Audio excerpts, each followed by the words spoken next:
نماز کی آپ رکعت بھول گئے کہ آپ نے 2 پڑھی ہیں، 3 پڑھی ہیں، 4 پڑھی ہیں، آپ سوچ رہے ہیں کہ یار میں نے پتہ نہیں 4 پڑھی ہیں یا 3 پڑھی ہیں۔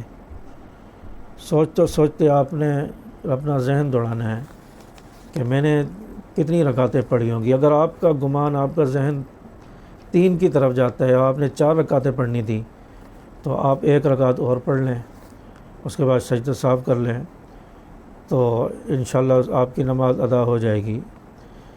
لیکن اگر آپ کی رکعتیں بھول گئی، پتہ ہی نہیں چل رہا کتنی پڑھی ہیں، اور آپ کہیں کہ میں سجدہ سہو کر لوں گا، تو سجدہ سہو سے نماز نہیں ہوگی۔ آپ نے 4 پڑھنی تھی، پڑھی 3 ہیں، 1 رکعت ہی پوری رہ گئی، تو سجدہ سہو سے کیسے نماز ادا ہوگی؟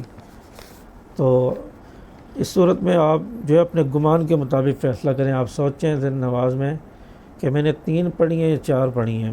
پڑھنی تو 4 تھی، پتہ نہیں 4 پڑھی ہیں یا 3 پڑھی ہیں۔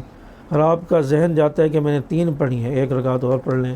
لیکن اگر آپ کا ذہن جاتا ہے میں نے 4 ہی پڑھی ہیں، تو بس آپ کی نماز ہو گئی۔ آپ اسی طرح نماز کو مکمل کر کے سلام پھیر دیں، تو آپ کی نماز ادا ہو جائے گی۔